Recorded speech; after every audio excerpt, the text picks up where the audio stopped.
नमस्कार दोस्तों, कैसे हैं आप। आज हम आपको श्री कृष्ण जन्माष्टमी की कहानी सुनाने जा रहे हैं और पूजा पाठ की विधि बताएंगे। इस जन्मोत्सव में आपको क्या करना है और क्या नहीं करना है, ये भी बताएंगे। लेकिन दोस्तों, उससे पहले आपसे सविनय निवेदन है कि आप हमारे चैनल को सब्सक्राइब कर लें और वीडियो को लाइक कर दें, ताकि भविष्य में आपको हमारे इस चैनल के माध्यम से इसी तरह की ज्ञानवर्धक बातें देखने और सुनने को मिलती रहे। चलिए दोस्तों, शुरू करते हैं। प्रेम से बोलिए जय श्री कृष्ण। श्री कृष्ण जन्माष्टमी व्रत की कथा एवं विधि। 26 अगस्त 2024 सोमवार को श्री कृष्ण जन्माष्टमी है। भविष्य पुराण उत्तर पर्व अध्याय 24 के अनुसार राजा युधिष्ठिर ने श्री कृष्ण जी से कहा, हे कृष्ण, आप विस्तार से अपने जन्माष्टमी व्रत करने की विधि बतलाने की कृपा करें। भगवान श्री कृष्ण बोले, राजन, जब मथुरा में कंस मारा गया उस समय माता देवकी मुझे अपनी गोद में लेकर रोने लगी। पिता वासुदेव जी भी मुझे तथा बलदेव जी आलिंगन कर मुस्कुराते हुए गर्व से कहने लगे, आज मेरा जन्म सफल हुआ, जो मैं अपने दोनों पुत्रों को कुशल से देख रहा हूँ। सौभाग्य से आज हम सभी एक साथ मिल रहे हैं। हमारे माता पिता को अति हर्षित देखकर बहुत से लोग वहां एकत्र हुए और मुझसे कहने लगे, हे भगवान, आपने बहुत बड़ा काम किया, जो इस दुष्ट कंस को मार दिया। हम सभी इससे बहुत दुखी थे। आप कृपा कर यह बतलाए कि आप माता देवकी के गर्भ से कब आविर्भूत हुए थे। हम सब उस दिन महोत्सव मनाया करेंगे। आपको हमारा बार बार नमस्कार है। हम सब आपकी शरण में हैं।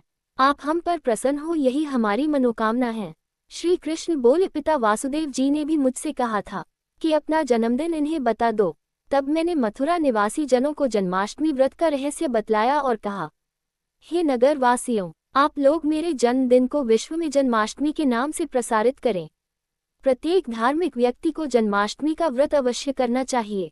जिस समय सिंह राशि पर सूर्य और वृष राशि पर चंद्रमा था, उस भाद्रपद मास की कृष्ण पक्ष की अष्टमी तिथि को अर्धरात्रि में रोहिणी नक्षत्र में मेरा जन्म हुआ। वासुदेव जी के द्वारा माता देवकी के गर्भ से मैंने जन्म लिया। ये दिन संसार में कृष्ण जन्माष्टमी नाम से विख्यात होगा। प्रथम यह व्रत मथुरा में प्रसिद्ध हुआ और बाद में सभी लोकों में इसकी प्रसिद्धि हो गई। इस व्रत के करने से व्यक्ति को शांति मिलेगी, सुख का अनुभव प्राप्त होगा और वह रोग से रहित होगा। महाराज युधिष्ठिर ने श्री कृष्ण से कहा, हे भगवान, अब आप इस व्रत का विधान बतलाए, जिसके करने से आप प्रसन्न होते हैं। भगवान श्री कृष्ण बोले, महाराज, इस व्रत को एक ही बार के कर लेने से 7 जन्म के पाप नष्ट हो जाते हैं। व्रत के पहले दिन दंत धावन आदि करके व्रत का नियम ग्रहण करें। व्रत के दिन मध्याह्न में स्नान कर माता भगवती देवकी का एक सूतिका ग्रह बनाएं। उसे पद्मराग मणि और वनमाला आदि से सुशोभित करें। गोकुल की भांति गोप, गोपी, घंटा, मृदंग, शंख और मांगल्य कलश आदि से समन्वित तथा अलंकृत सूतिका ग्रह के द्वार पर रक्षा के लिए खनिक, कृष्ण झाग, मुशल आदि रखे। दीवालों पर स्वस्तिक आदि मांगलिक चिन्ह बना दें। षष्ठी देवी की भी नैवेद्य आदि के साथ स्थापना करें। इस प्रकार यथाशक्ति उस सूतिका ग्रह को विभूषित कर बीच में पर्यंत के ऊपर मुझ सहित अर्धसुप्तावस्था वाली तपस्विनी माता देवकी की प्रतिमा स्थापित करें। प्रतिमाएं 8 प्रकार की होती हैं, स्वर्ण, चांदी, ताम्र, पीतल, मृत्तिका, काष्ठ की मणिमयी तथा चित्रमयी। इनमें से किसी भी वस्तु की सर्वलक्षण संपन्न प्रतिमा बनाकर स्थापित करें। माता देवकी का स्तनपान करती हुई बाल स्वरूप मेरी प्रतिमा उनके समीप पलंग के ऊपर स्थापित करें। एक कन्या के साथ माता यशोदा की प्रतिमा भी वहां स्थापित की जाए। सूतिका मंडप के ऊपर की भित्तियों में देवता, ग्रह, नाग तथा विद्याधर आदि की मूर्तियां हाथों से पुष्प वर्षा करते हुए बनाएं। वासुदेव जी को सूतिका ग्रह के बाहर खड्ग और ढाल धारण किए चित्रित करना चाहिए। वासुदेव जी महर्षि कश्यप के अवतार हैं और देवकी माता अदिति की। बलदेव जी शेषनाग के अवतार हैं। नंद बाबा दक्ष प्रजापति के, यशोदा दिति की और गर्ग मुनि ब्रह्माजी के अवतार हैं। कंस कालनेमी का अवतार है। कंस के पहरेदारों को सूतिका ग्रह के आसपास निद्रावस्था में चित्रित करना चाहिए। गौ, हाथी आदि तथा नाचती गाती हुई अप्सराओं और गंधर्वों की प्रतिमा भी बनाएं। एक और कालिया नाग को यमुना के हृदय में स्थापित करें।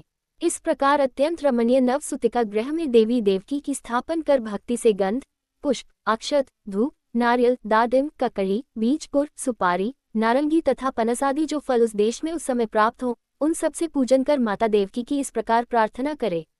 गायब्दी किन्नराध्याय सतत परिवृता वेणुविनानिनादय भरिंगारादर्श कुंप्राम्रकृतक्रय सेव्यमाना मुनीन्द्रय पर्यंगे स्वास्त्रिते या मुदितत्रम्ना पुत्रिणी सम्यगास्ते सा देवी देवमाता जयति सुवदना देव की कांतरूपा, जिनके चारों ओर किन्नर आदि अपने हाथों में वेणु तथा वीणा वाद्यों यंत्रों के द्वारा स्तुति गान कर रहे हैं, और जो अभिषेक पात्र, आदर्श, मंगलमय कलश तथा चंवर हाथों में लिए श्रेष्ठ मुनिगणों द्वारा सेवित हैं, तथा जो कृष्ण जन्नी भली भांति बिछे हुए पलंग पर विराजमान हैं, उन कमनीय स्वरूप वाली सुवदना देवमाता अदिति स्वरूपा देवी देवकी की जय हो। उस समय ये ध्यान करे कि कमलासना लक्ष्मी देवकी के चरण दबा रही हो। उन देवी लक्ष्मी की नमो देव्य महादेव्य शिवाय सततम नमः इस मंत्र से पूजा करे। इसके बाद ओम देवक्य नमः, ओम वासुदेवाय नमः, ओम बलभद्राय नमः, ओम श्री कृष्णाय नमः, ओम सुभद्राय नमः, ओम नंदाय नमः तथा ओम यशोदाय नमः, इन नाम मंत्रों से सबका अलग अलग पूजन करें। कुछ लोग चंद्रमा के उदय हो जाने पर चंद्रमा को अर्घ्य प्रदान कर हरि का ध्यान करते हैं। उन्हें निम्नलिखित मंत्रों से हरि का ध्यान करना चाहिए। अंघम वामनम शौरी वैकुंठ पुरुषोत्तमम, वासुदेव ऋषिकेशम माधव मधुसूदनम, वाराहम पुंडरीकाक्ष नरसिंह ब्राह्मण प्रियम, दामोदर पद्यनाभ केशव गरुड़ध्वजम, गोविंदमच्युत कृष्णम नंतम प्राजितम, अघोक्षम जगद्विज सर्गस्थित्यंत कारणम, अनादिनिधन विष्णु त्रैलोकेश त्रिविक्रमम, नारायण चतुर्बाह शंख चक्रगदाधरम, पीताम्बरधर नित्यम वनमाला विभूषितम, श्रीवत्सांग जगत सेतु श्रीधर श्रीपतिहारिम। इन मंत्रों से भगवान श्री हरि का ध्यान करके योगेश्वराय योगसंभवाय योगपत्ये गोविंदाय नमो नमः इस मंत्र से प्रतिमा को स्नान कराना चाहिए। अनंतर यज्ञेश्वराय यज्ञसंभवाय यज्ञपत्ये गोविंदाय नमो नमः इस मंत्र से अनुलोपन, अर्घ्य, धूप, दीप आदि अर्पण करें। तदनंतर विश्वाय विश्वेश्वराय विश्वसंभवाय विश्वपत्ये गोविंदाय नमो नमः इस मंत्र से नैवेद्य निवेदित करें। दीप अर्पण करने का मंत्र इस प्रकार है। धर्मेश्वराय धर्मपत्ये धर्मसंभवाय गोविंदाय नमो नमः इस प्रकार वेदी के ऊपर रोहिणी सहित चंद्रमा, वासुदेव, देवकी, नंद, यशोदा और बलदेव जी का पूजन करें। इससे सभी पापों से मुक्ति हो जाती है। चंद्रोदय के समय इस मंत्र से चंद्रमा को अर्घ्य प्रदान करें। क्षीरोदार्णव संभूत त्रिनेत्र स्मुद्भाव ग्रहणार्घ्य शशाकेंदो रोहिण्या सहितो मम आधी रात को गुड़ और घी से वसोरधारा की आहुति देकर षष्ठी देवी की पूजा करें। उसी क्षण नामकरण आदि संस्कार भी करने चाहिए। नवमी के दिन प्रातः काल मेरे ही समान भगवती का भी उत्सव करना चाहिए। इसके अनंतर ब्राह्मणों को भोजन कराकर कृष्णों में प्रियताम कहकर यथाशक्ति दक्षिणा देनी चाहिए।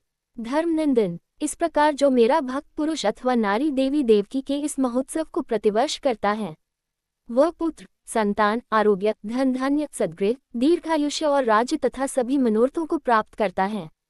जिस देश में यह उत्सव किया जाता है, वहाँ जन्म मरण, आवागमन की व्याधि, अवृष्टि तथा इति भीति आदि का कभी भय नहीं रहता। मेघ समय पर वर्षा करते हैं। पांडु पुत्र, जिस घर में ये देव की व्रत किया जाता है, वहाँ अकाल मृत्यु नहीं होती और न गर्भपात होता है तथा वैधव्य, दुर्भाग्य एवं कलह नहीं होता। जो एक बार भी इस व्रत को करता है, वह विष्णुलोक को प्राप्त होता है। इस व्रत के करने वाले संसार के सभी सुखों को भोगकर अंत में विष्णु लोक में निवास करते हैं। इति श्री भविष्य पुराण का उत्तर पर्व का 24वां अध्याय समाप्त हुआ।